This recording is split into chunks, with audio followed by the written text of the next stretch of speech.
Bonjour à tous et bienvenue dans cette nouvelle conférence où nous allons continuer à travailler l'histoire de l'Église à l'époque moderne. Et aujourd'hui, notre troisième conférence justement va porter sur le thème de l'Église tridentine. Alors de quoi parle-t-on exactement quand on parle de l'Église tridentine? Eh bien on évoque tout simplement cette Église catholique qui va suivre le Concile de Trente et qui va donc être propulsée par ce concile pendant 3 siècles et demi. Alors nous allons voir seulement aujourd'hui le 15e siècle, le 16e siècle et le 17e siècle, puisque nous allons essayer d'explorer tout ce qui a fait cette Église tridentine et toutes les difficultés qu'elle a traversées, notamment les guerres de religion, mais aussi toutes les belles choses qui sont venues, comme par exemple cette fameuse réforme catholique qu'on appelle parfois contre-réforme.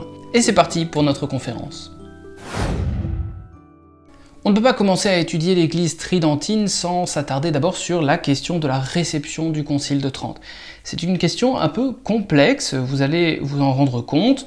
D'abord, c'est vrai que le Concile de Trente représentait non seulement tout un tas de nouveaux décrets, toute une nouvelle réflexion, mais pas seulement. Il représentait une nouvelle façon de vivre et de penser le christianisme en Europe. Il y a les clercs, bien sûr, qui sont très mis en avant dans le Concile de Trente, la figure du prêtre particulièrement, mais aussi l'évêque. On a souvent dit que les laïcs étaient un peu les grands oubliés de ce concile, et c'est vrai que dans les textes, ils n'apparaissent pas du tout, mais attention, tout ce qui a été fait dans le Concile de Trente, ce renouvellement missionnaire de l'Église catholique, eh bien c'est évidemment à but éminemment pastoral, donc tourné, bien entendu, vers les laïcs. Il y a juste après la conclusion du Concile de Trente en 1563, un dénouement très heureux aussi pour l'Église, c'est celui de la bataille de Lépante en 1571, que nous avons déjà évoqué, et qui va donner un coup d'arrêt à la conquête du bassin méditerranéen par les armées musulmanes, particulièrement turques. Alors ça va être une occasion évidemment pour l'Église catholique de pouvoir reprendre aussi un peu du terrain et surtout de reprendre un peu confiance en elle-même. Elle sort d'un désarroi terrible avec cette réforme protestante qui a beaucoup miné les croyants, qui a beaucoup découragé, beaucoup déçu. Et après ce Concile de Trente, maintenant voilà que tout d'un coup l'espoir semble revenir un petit peu. Alors voyons donc d'abord comment est-ce que ce concile a été reçu en Europe. On va voir ça de 2 manières, plutôt de 2 lieux géographiques, d'abord à Rome et puis en dehors de Rome.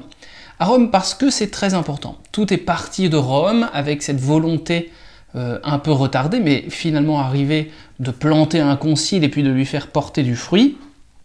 Et surtout, une fois que ce concile est conclu, ce qui va soulager tout le monde en fait, eh bien il va y avoir des efforts très sérieux de la part de Rome qui va embrayer immédiatement, qui va utiliser ce concile comme un tremplin pour sa propre réforme et pour la réforme de l'Église universelle. Un personnage très important dans cette réforme, c'est évidemment Saint Pie V. Saint Pie V qui est élu sur le siège romain en 1566. Il va mourir en 1572, c'est un dominicain, donc un homme très sérieux, mais qui va avoir en seulement 6 années de pontificat une fécondité extraordinaire. Évidemment, c'est une figure qui peut un peu impressionner de loin, parce que c'est un ancien inquisiteur général, et il en a gardé un certain nombre de réflexes, puisqu'il va diriger la réforme avec autoritarisme, mais aussi grâce à cette vigueur, il va mettre en place et en œuvre tous les décrets du concile à l'intérieur même de la vie paroissiale et de la vie ecclésiale. Évidemment pas seulement pour les prêtres, mais beaucoup pour les laïcs.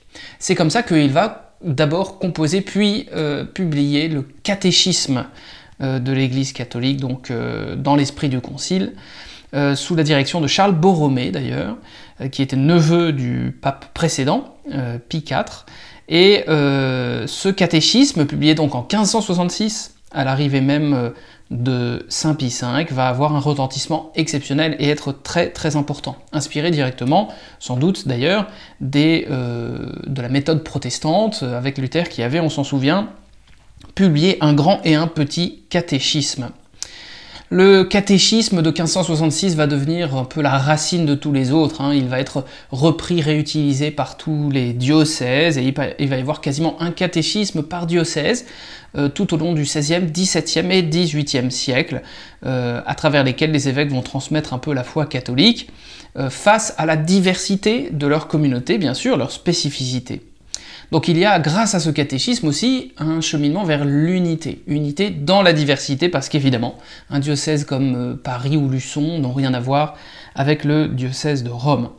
Il y a d'autres publications qui vont avoir lieu, qui vont contribuer à rendre féconde ce concile de Trente, et ces œuvres dont nous parlons, il s'agit du Bréviaire romain en 1568, donc on voit qu'il y a aussi une volonté ici très importante d'unifier la liturgie en supprimant ce qui est le plus récent et en allant valider et justifier ce qui est plus ancien, et puis en faisant vraiment beaucoup le ménage aussi. Ça a été, on l'oublie souvent, une vraie révolution liturgique que ce concile de Trente, qui a mis un terme à tout un tas de spécificités liturgiques qui allaient parfois jusqu'à l'absurde, et donc c'était très important qu'il y ait ce missel romain. D'autres lieux, évidemment, ont été explorés par ces œuvres écrites nouvelles. Bien sûr, le Bréviaire lui-même, un missel romain en 1570, pardon. Le Bréviaire romain, lui, date de 1568. Et ça, c'est un bréviaire donc utilisé par les clercs, qui fait une place plus grande au texte biblique, d'inspiration certainement aussi luthérienne ici. D'autres livres, d'autres ouvrages vont arriver, les uns après les autres. Le cérémonial, le pontifical et divers rituels vont encadrer le culte catholique pour désormais très très longtemps, puisqu'ils vont rester valides et utilisés un long moment. Après Saint Pie V, il y aura d'autres papes qui vont continuer un peu dans cet esprit de réforme du Concile de Trente. Le pape Grégoire XIII, le pape Sixte Quint, tout ça nous porte jusqu'à 1590, déjà on approche du XVIIe siècle, et leur effort réformateur, en s'appuyant sur les travaux des pères, va permettre de retrouver pour l'Église une forme de prestige réel, qui était un petit peu en pause quand même, pour Rome. Il y aura d'autres réformes qui vont avoir lieu. La révision du calendrier julien, par exemple, en 1582, va être mise en place et va s'étendre très très vite aux autres pays. Donc on va supprimer 10 jours pour pouvoir rester cohérent par rapport à la course du soleil dans l'année, et curieusement, même des pays protestants vont assez rapidement accepter cette réforme, bien qu'elle vienne de Rome, et certains pays en revanche vont mettre beaucoup plus de temps. La Russie, ce ne sera pas avant la révolution de 1917, par exemple, donc chacun prend un peu son rythme. Et puis, bien entendu, il y a la révision de la Vulgate qui va avoir lieu en 1592. On va avoir une nouvelle traduction, la fameuse Bible Sixto-Clémentine, un peu rapide. Voilà, il fallait rentrer dans les délais, donc il y a eu quelques erreurs qui sont restées, mais qui seront corrigées avec le temps, bien entendu. Et tout cet effort de réforme, tout cet effort missionnaire à l'intérieur de l'Église romaine va être soutenu évidemment par les prêtres, par les laïcs, mais aussi par des congrégations nouvelles, les jésuites dont nous avons parlé, qui ont fondé entre-temps un collège pour les Allemands, le collège germanique en 1552, et puis les Capucins également, et d'autres grandes figures. J'ai évoqué Charles Borromée, qui évidemment va mettre très très en avant cet esprit de réforme. En dehors de la ville de Rome, c'est un peu autre chose. À ce moment-là, il faut prendre de la distance et essayer de regarder comment est-ce que chaque pays va faire, et chaque pays aura évidemment son approche, chaque pays aura sa réticence, chaque pays aura son rythme. Nous avons en France, c'est quand même le sujet qui nous intéresse, une réformation assez tardive. Pourquoi ? Eh bien parce qu'il y a le chaos des guerres de religion, évidemment, dont nous allons parler. Les guerres de religion, c'est 1562 à 1598 quand même. Donc ça repousse très très tard la réforme, ou en tout cas ça la retarde de façon générale. Par ailleurs, il y avait des raisons diplomatiques à ce retard de la réforme du Concile de Trente à l'intérieur de notre pays. D'abord parce que les rois de France eux-mêmes étaient assez hostiles au Concile de Trente pour des raisons d'alliance politique. Le pape était parfois allié à un ami ou un ennemi du royaume de France, et à chaque fois que ça changeait, eh bien, les rois de France tapaient du poing sur la table. Mais pas seulement, il y avait aussi la venue du roi Henri IV, qui, dans les années 1590, va affronter ce dilemme un peu terrible face à Rome, puisqu'il est excommunié, hein, il est hérétique, relapse, voilà, il s'était converti une première fois, puis il revient au protestantisme, et à ce moment-là, bah, seul le pape peut absoudre le roi d'une excommunication. Alors là, la situation est un peu bloquée, il y a la Sainte Ligue qui s'est formée contre le roi Henri, donc c'est un peu une situation violente quand même qui a lieu. Le pape de l'époque, Clément VIII, va essayer de marchander un peu en liant cette absolution à la réception du Concile de Trente par le roi. Mais ce qu'il n'a pas compris, c'est qu'en fait, ce n'est pas le roi qui réceptionne, qui accepte le Concile de Trente, ce sont les parlements en France, et les parlements vont être très opposés, et toujours d'ailleurs, au Concile de Trente, puisqu'ils sont très gallicans, et qu'ils ont peur que le Concile de Trente vienne rogner un peu sur les prérogatives du roi, et donc de l'État. Seule l'Assemblée générale du clergé, c'est-à-dire les prêtres et les évêques réunis, vont valider les décrets du Concile de Trente un peu officiellement en 1615, c'est-à-dire très très tard, mais finalement les parlements continueront à s'y opposer. Même à la Révolution française, hein, il n'y aura toujours pas eu de ratification officielle par les parlements du Concile de Trente.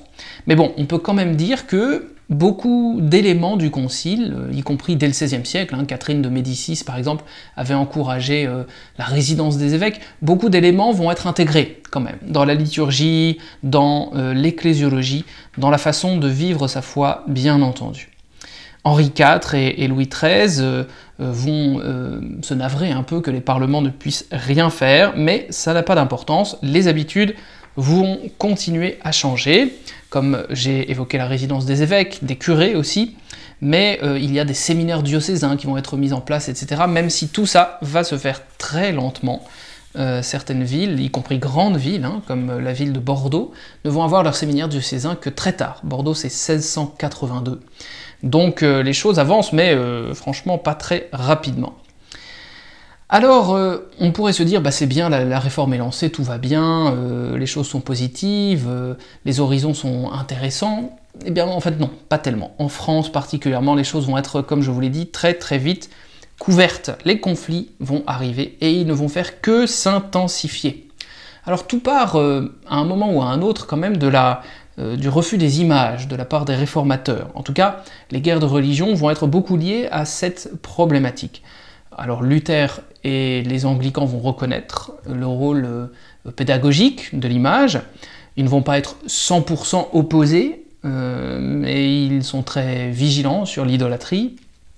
Calvin, de son côté, va plutôt les rejeter, alors là, très systématiquement, mais il va quand même condamner, plutôt tièdement, mais condamner tout de même les destructions fanatiques par ses disciples, évidemment. Il y a donc un iconoclasme qui va se mettre en place, et qui va étendre d'ailleurs la destruction, pas seulement les images, hein, bien entendu, mais il y aura tout ce qui va avec, et tout ce qui représente un peu le papisme à l'époque, c'est-à-dire les reliques des saints, les objets liturgiques, les œuvres d'art, les autels, les statues, les vitraux, les orgues parfois, les livres sacrés bien sûr, les crucifix, et parfois malheureusement aussi les sépultures. Parce qu'en fait, l'idée qu'il y a derrière, hein, chez les réformés, c'est qu'il y a une justification par la foi seule, bien entendu, et donc il y a un refus de la prière pour les morts, un refus du culte des saints qui va avec, etc. Donc les premières manifestations en ce sens vont commencer très tôt, puisque dès 1522, vous vous souvenez, Luther avait été caché dans un château pendant une grande partie de l'année 1521-1522, pendant 10 mois, où il était resté un peu à l'abri du bras pontifical et du bras séculier, et pendant ce temps, il ne pouvait pas faire grand-chose à part travailler dans l'ombre et la discrétion. Alors il y a eu des débordements très importants, parce que ces thèses étaient lancées, ça y est. Alors on s'en est emparé, et le peuple, qui va toujours plus loin que les intellectuels, eh bien, a récupéré tout cela en le durcissant un petit peu, aidé par des disciples, d'ailleurs, de Luther, qui ont tenté de prendre le flambeau en son absence. Alors, il y a, je parle ici par exemple d'Andreas Karlstadt, qui était justement présent à Wittenberg pendant l'absence de Luther. À Münster en 1535, là ce sera le paroxysme par exemple, mais il y aura d'autres lieux bien entendu où ça va être un petit peu inquiétant. La France, pour revenir à elle, ne va pas embrayer le pas trop vite, il y aura quelques actes, mais des actes plutôt d'individus isolés. Par exemple à Paris, rue des Rosiers, il y a une statue de la Vierge en 1528 qui est décapitée en 1528, le 1er juin. Et donc c'est une profanation qu'on peut toujours avoir régulièrement. On en a encore une tout récemment à l'église Notre-Dame du Travail, là à Paris. Sauf qu'à l'époque, en 1528, eh bien, il y a eu une procession réparatrice. Le roi de France, François Ier, a participé à cette procession d'expiation, etc., etc. Donc les choses se font plutôt ponctuellement en France, mais c'est vrai que à partir de la moitié du XVIe siècle, les destructions se feront beaucoup plus organisées et beaucoup plus en groupe. Par exemple, il y a le souvenir du saccage de la cathédrale à Toulouse par les étudiants, et ça s'est multiplié dans de nombreuses villes de France, sans doute surtout du sud quand même. Le zénith est atteint un peu entre 1560 et 1565, parce qu'il va y avoir à ce moment-là des destructions qui seront vraiment portées par la foule et qui vont tourner à l'émeute très, très facilement. En 1566, il va y avoir aux Pays-Bas aussi un commencement d'iconoclasme qui va un peu exploser et se répandre dans tout le Benelux à ce moment-là, avec profanation et occupation des lieux de culte, bien entendu. Une fois que le lieu de culte est profané et vidé de ses prêtres, eh bien on va l'occuper pour toujours. Donc face à toute cette violence, les églises réformées ne sont pas complices, officiellement bien sûr, puisqu'elles tentent de canaliser un peu les élans en disant que l'épuration doit s'effectuer dans le calme, dans un climat organisé, avec les autorités ecclésiastiques qui sont là pour juger, pour décider, dans le respect des sépultures, etc., etc. Et puis il faut ajouter qu'à chaque fois qu'il y a des mouvements de guerre, eh ben, ça s'accentue.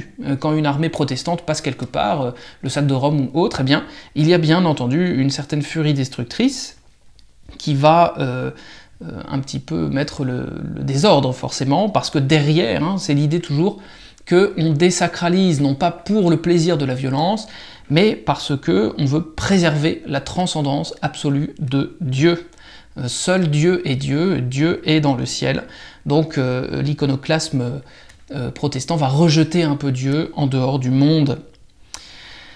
Les mentalités pourtant ne sont pas aussi choquées qu'elles pourraient l'être aujourd'hui de toute cette persécution d'images, persécution de personnes aussi, parce que à la Renaissance, il y avait une façon de penser qui est bien différente de la nôtre aujourd'hui.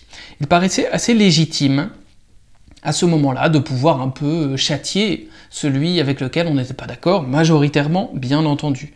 La tolérance religieuse n'existe pas au XVIe siècle, elle est même inconcevable en fait, elle aurait paru blasphématoire, enfin scandaleuse quoi, pour un côté comme pour l'autre, côté protestant, côté catholique bien entendu.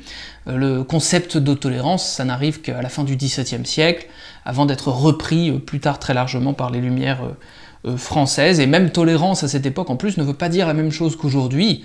Aujourd'hui, tolérance pourrait signifier que on accepte tout sans dire un seul mot, ou alors on encourage même, etc. Non, c'est pas du tout l'idée à cette époque. Tolérer à ce moment-là, en fait, c'était un mot très pragmatique, ça voulait dire permettre provisoirement, ne pas châtier immédiatement, c'était une mesure provisoire qui était imaginée, permettre ce qu'on n'arrivait pas à détruire, voilà, faute de mieux en quelque sorte. Donc ça c'est une mentalité quand même qui nous parle beaucoup moins maintenant, mais qui était très, très répandue. Un humaniste comme Thomas More par exemple, qui est mort martyr, qui était pas vraiment un fanatique, eh bien il a quand même rédigé l'Utopie, cet ouvrage bien célèbre, eh bien il admettait parfaitement le bûcher pour les hérétiques. Du côté protestant, Luther en personne n'y était pas du tout défavorable. Il a condamné les anabaptistes d'une manière très, très vigoureuse, par exemple en disant cette fameuse phrase « Qu'on les étrangle, le chien fou qui se jette sur vous, il faut le tuer, sinon il vous tuera ». Voilà, bon, ça c'est la difficulté de Luther avec les anabaptistes est légendaire, mais là évidemment ça n'aide pas beaucoup à préserver la paix.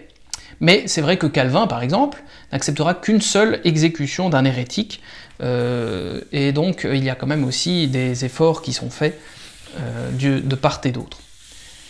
Alors les premières persécutions, cette fois de personnes, les persécutions qui vont mener aux guerres des religions, eh bien elles arrivent là encore assez tôt, dès 1523.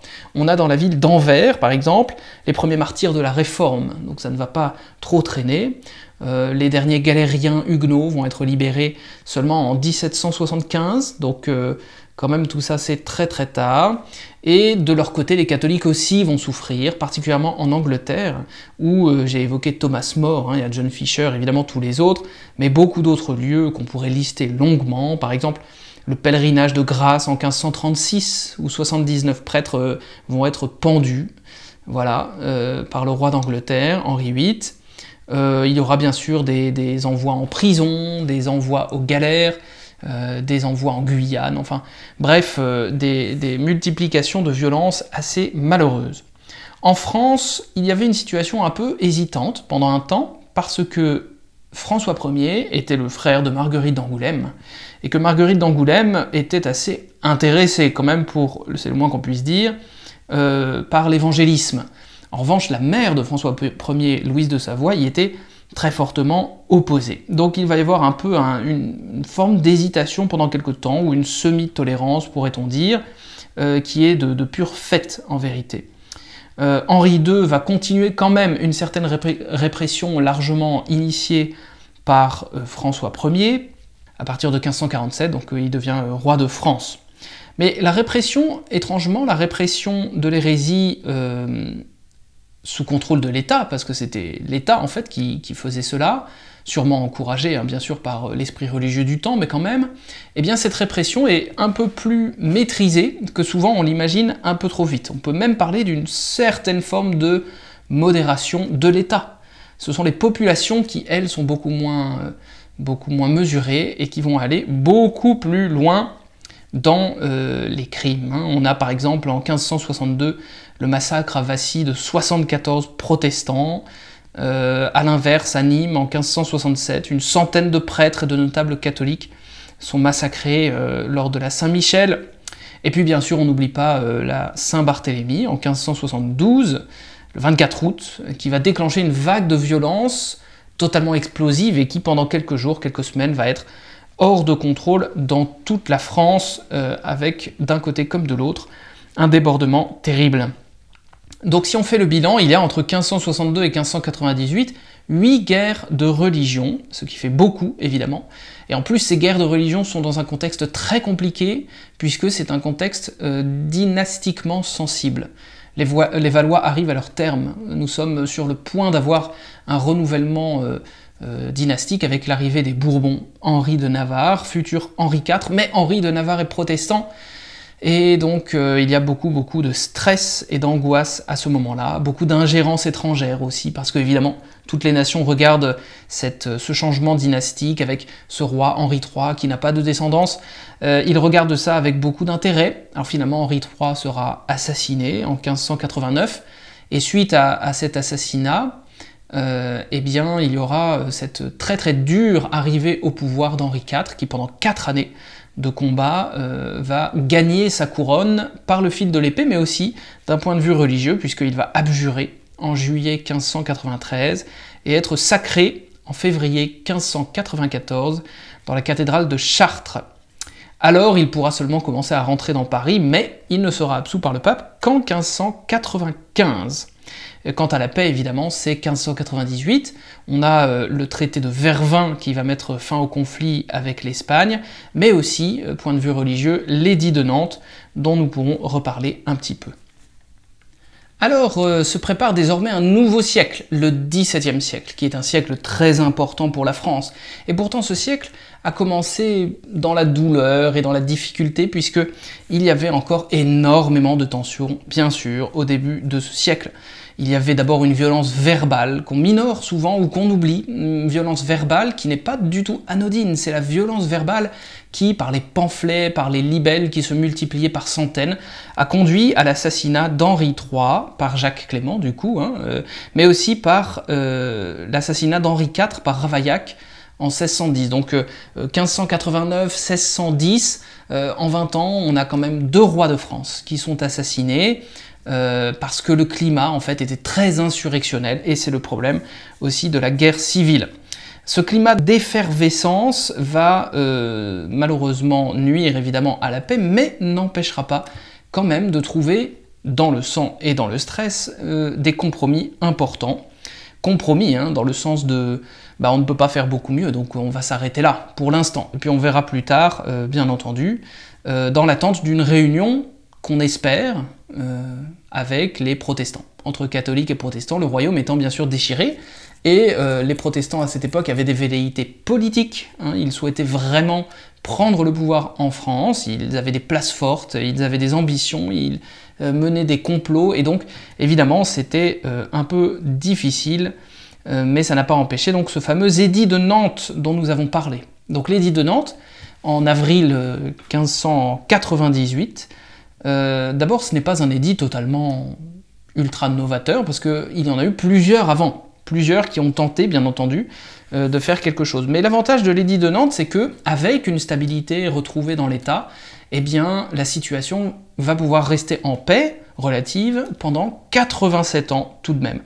On aura la liberté de conscience qui va être offerte par cet édit, il y aura une coexistence religieuse encadrée et organisée, et puis aussi quand même une certaine limite par cet édit, par le simple fait qu'il existe, une certaine limite de l'expansion du protestantisme en France, tout simplement parce que le roi est catholique, et c'est le roi qui fait les édits. On a au XVIIe siècle, pour l'édit de Nantes, un destin un peu plus compliqué, puisqu'il va y avoir un lent étouffement, en quelque sorte, du protestantisme tout au long du XVIIe siècle. On se souvient des guerres contre La Rochelle avec Louis XIII et Richelieu, mais il y en aura d'autres, bien sûr, par son successeur Louis XIV, et finalement tout ça va pousser à une révocation en 1685, alors que effectivement, comme jugent souvent les historiens, ou les contemporains même, si on n'avait pas révoqué l'édit de Nantes, avec le temps, cet étouffement un peu national, culturel, se serait poursuivi normalement et naturellement, et surtout sans violence. Mais la révocation a aggravé évidemment une situation qui était relativement paisible depuis quelques décennies.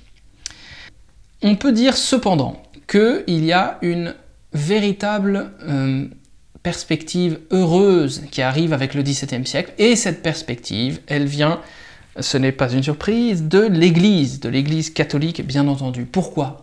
Parce que le concile de Trente qu'on a évoqué, qu'on a étudié, eh bien ce concile a permis un renouvellement intérieur puissant de l'Église. Et nous allons maintenant pouvoir voir ensemble quels en sont les fruits. Alors bien sûr, il y avait cette idée de contre-réforme derrière, idée qui a été reprise par les historiens. Contre-réforme est une expression d'un historien allemand protestant au XIXe siècle. Ça remet un peu en contexte l'expression, ça nous permet de rester un peu lucide aussi sur le sens qu'on peut lui donner. C'est vrai qu'il y avait un aspect de contre-réforme dans la réforme catholique à partir du XVIe siècle et surtout au XVIIe siècle. D'abord, souvenez-vous, il y a eu les débats théologiques dans cette contre-réforme. Il y a eu plusieurs colloques, plus ou moins des échecs, presque tous d'ailleurs en fait, entre 1518 et 1561, colloque de Poissy 1561, et le premier colloque avec Luther en 1518, et puis il y a eu, après cette tentative, eh bien, une tentative armée. Souvenez-vous, Charles Quint qui va faire la guerre au protestantisme, et puis après lui, son fils Philippe II d'Espagne, qui vont essayer de reconquérir le Saint-Empire par les armes. Là encore, l'échec que nous connaissons. Les 2/3 du Saint-Empire seront passés dans les mains de princes devenus protestants. Alors après l'échec du débat théologique, après l'échec des armes, eh bien la reconquista catholique, entre guillemets, va avoir lieu sur le terrain de la pastorale, c'est-à-dire l'initiative des pasteurs, hommes et femmes, qui vont essayer de tout faire pour reprendre un peu du terrain, et non pas en luttant forcément directement contre les protestants, mais simplement en réformant son église. Plusieurs figures sont très intéressantes sur lesquelles nous allons passer très vite, faute de temps. Sainte Thérèse d'Avila, bien entendu, est une figure essentielle. Elle va réformer le Carmel féminin en 1562 en lui redonnant toute la rigueur des origines. Elle va pouvoir s'allier à Saint Jean de la Croix, qui en 1567 va se voir confier par elle la réforme du Carmel, ou plutôt des Carmes, l'ordre masculin, réformé en 1567.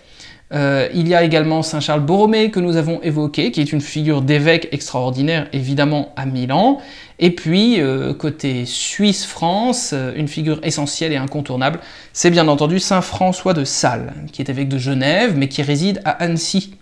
Et Saint François de Sales, il va mettre en place des méthodes très novatrices au tout début du XVIIe siècle, des méthodes pastorales, des méthodes vraiment de curé de campagne un petit peu. Il va essayer de faire de la facilitation en quelque sorte, il va tenter de démocratiser, de simplifier, mais en gardant toute la puissance bien sûr, l'accès à la foi.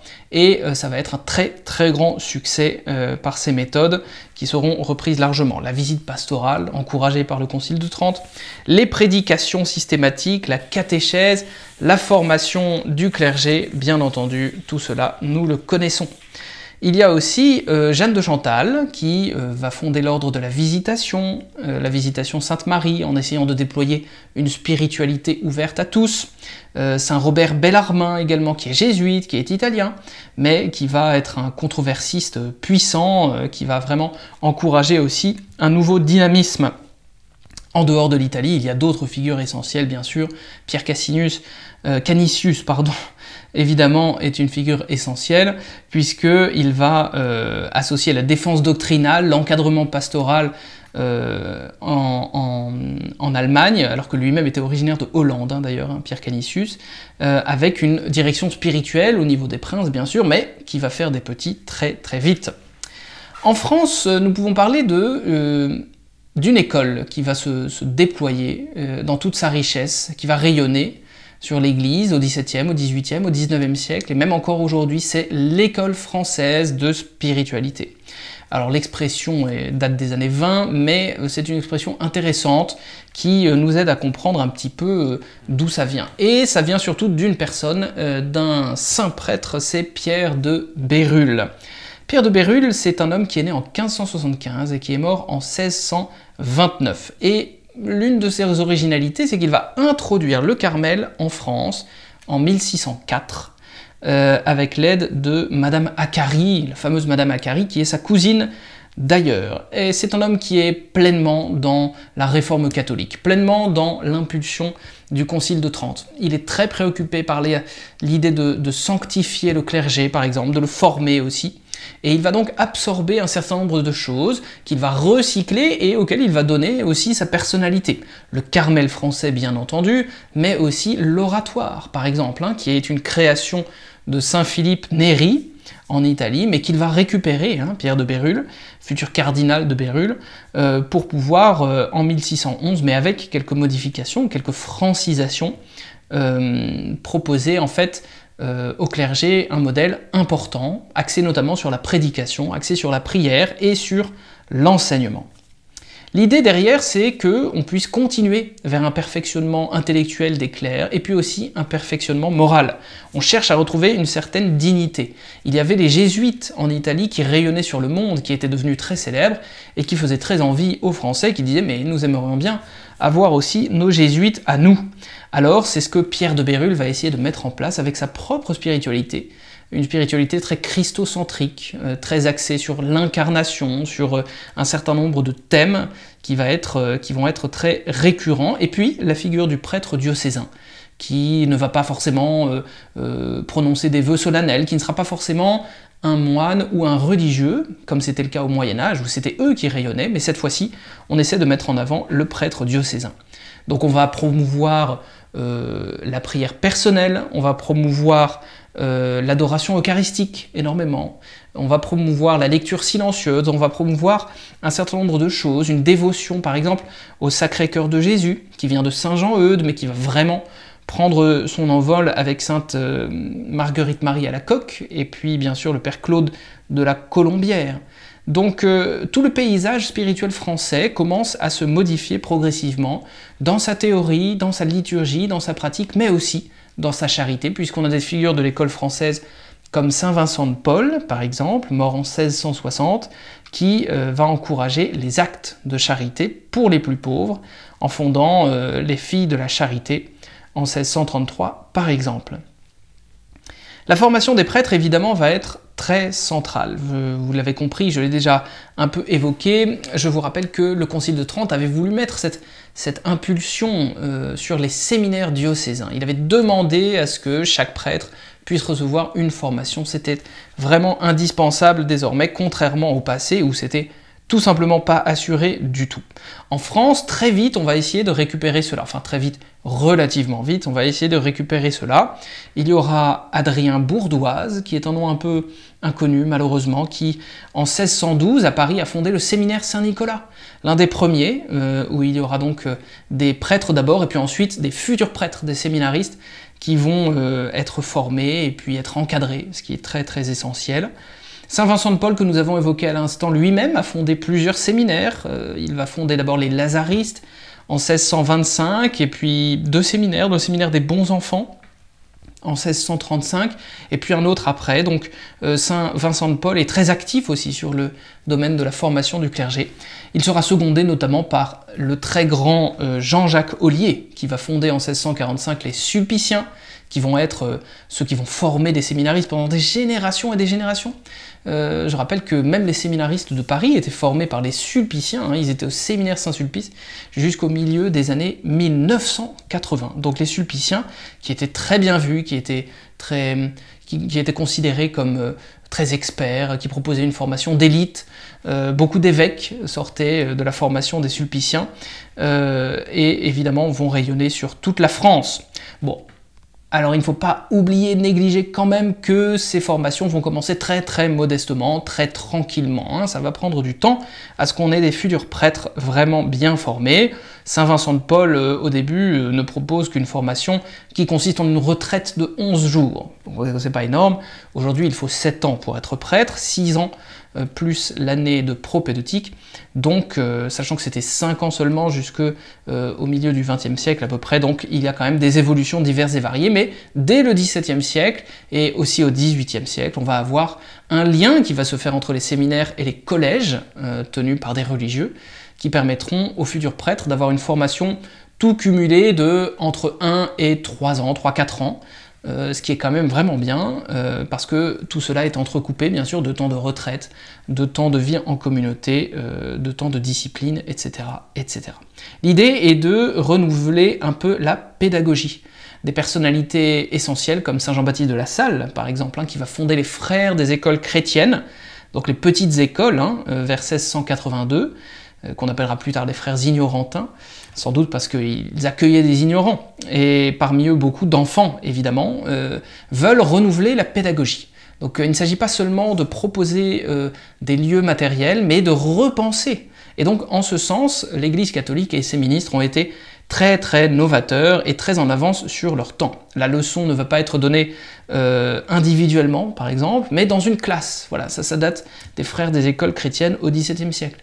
On va apprendre à lire en français et non plus seulement en latin. Pareil, c'est une innovation de Jean-Baptiste de La Salle. Jean-Baptiste de La Salle qui ne voulait pas d'ailleurs que des prêtres puissent enseigner, mais des laïcs seulement, parce qu'il estimait que il fallait, quand on était prêtre, il fallait l'être à plein temps, et puis professeur aussi, c'était un métier extrêmement noble, et il fallait l'épouser à plein temps.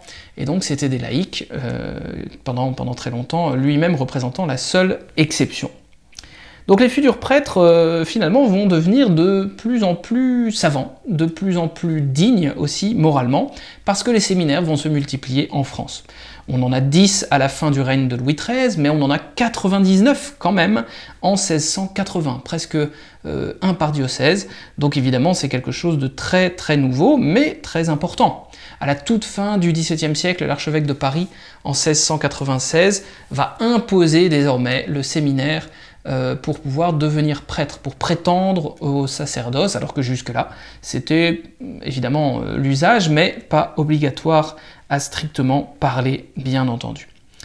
Mais la situation matérielle aussi des prêtres va s'améliorer, puisque la portion congrue, c'est-à-dire le SMIC des prêtres, pour le dire simplement, la portion congrue, le minimum était de, pour vous donner un chiffre, 300 livres en moyenne en 1686 en France, et elle est passée à 500 livres en 1768, ce qui est pas mal, puisque c'est à peu près le revenu d'un laboureur à l'époque, d'une dot de la petite bourgeoisie. Donc c'est quelque chose qui est pas si mal, même si il ne faut pas négliger le fait que les prêtres, même s'ils étaient bien mieux formés et qu'ils étaient beaucoup plus conscients de leur dignité, eh bien ils restaient quand même très très éclatés. Il y avait une énorme diversité en France, et il y avait des lieux où il y avait beaucoup de prêtres misérables, ivrognes, concubinaires et peu instruits, et à l'inverse d'autres lieux où ils étaient tout à fait admirables. Alors, pour continuer un peu sur cette révolution qu'a représentée l'Église tridentine, nous pouvons dire un mot rapide sur les nouvelles méthodes. Alors, d'abord, avant les méthodes, c'est une nouvelle spiritualité qui est vraiment mise en avant. Nous avons une foi, nous l'avons dit, beaucoup plus individuelle, beaucoup plus intérieure aussi, une plus grande intériorité de la foi, tout simplement parce que désormais, la confession religieuse dépend d'un choix personnel. Les débats avec les protestants ont mis en avant la conscience. Donc ça veut dire que la foi est bien une affaire de conscience, et l'édit de Nantes l'avait évidemment déjà bien affirmé. Dans le cadre paroissial, il va y avoir donc de nouvelles méthodes, de nouvelles façons de vivre sa foi. Les pratiques sacramentelles, qui restent collectives, bien entendu, sauf la confession, mais quand même on se confesse très régulièrement. Les dévotions populaires qui vont se multiplier. Et parallèlement à tout cela aussi, un contrôle beaucoup plus accru du clergé. Parce que le clergé veut, en bonne intelligence d'ailleurs, maîtriser les superstitions. Il veut absolument épurer la foi et faire attention à ce que les vieux restes du paganisme ne restent pas présents.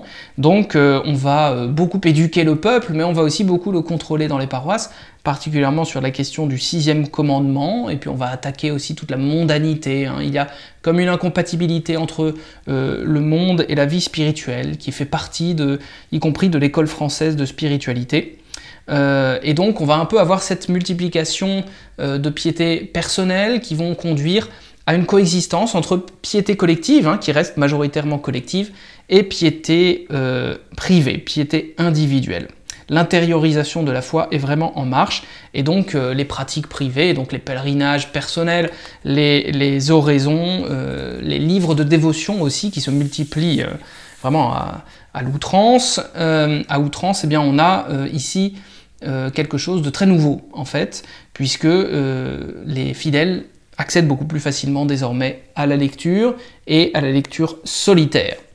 L'instruction des fidèles continue aussi, nous l'avons déjà dit, par le catéchisme. Et le catéchisme va se déployer avec l'aide des évêques, des diocèses, mais aussi l'instruction plus générale, comme par exemple les petites écoles dont on a parlé, Saint-Jean-Baptiste de la Salle, qui vont favoriser à la fois l'alphabétisation et aussi l'apprentissage du catéchisme, qui à l'époque était évidemment appris par cœur, comme dans le protestantisme, puisque l'idée c'était de dire, bon ben, apprends par cœur et puis plus tard tu comprendras éventuellement, mais le plus important c'est déjà de comprendre par cœur, et puis Dieu t'aidera à comprendre plus tard, mais au moins tu sortiras avec quelque chose dans la tête. On a donc certains catéchismes importants qui vont être de vrais succès. Le catéchisme de Meaux en est un exemple récurrent en 1687, catéchisme par Bossuet, qui dit des choses très nouvelles, qui va dire par exemple que les parents sont les premiers catéchistes dans la famille. Donc tout cela en fait témoigne d'un intense effort missionnaire en fait, qui commence par la famille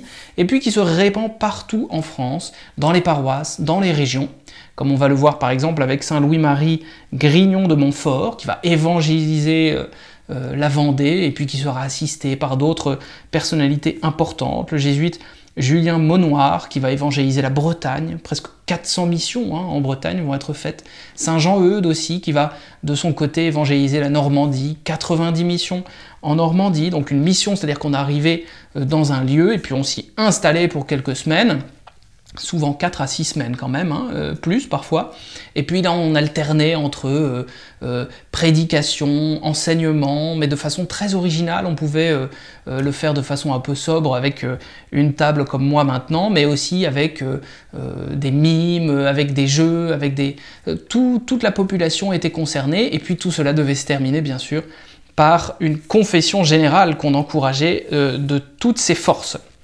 Derrière tous ces changements, on a le changement d'un siècle en vérité. On voit que le baroque commence à arriver en France, lentement, hein, plutôt lentement quand même, mais c'est quand même une réponse, une forme de réponse aussi à l'épuration protestante, qui va réviser entièrement son iconographie, bien sûr, hein, qui va privilégier la croix ou bien les tables de la loi, en tout cas la parole de Dieu, certainement.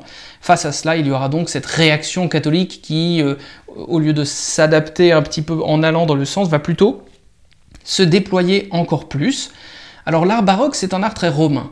Barocco, ça vient d'un mot portugais qui veut dire bizarre, irrégulier. Voilà, c'est un peu étrange. Mais ça a été repris évidemment en Italie et particulièrement à Rome. Barocco, qu'on appelait aussi le style jésuite d'ailleurs, parce que c'était très présent dans les églises jésuites que vous pouvez encore visiter aujourd'hui à Rome, qui sont très très impressionnantes et très très baroques.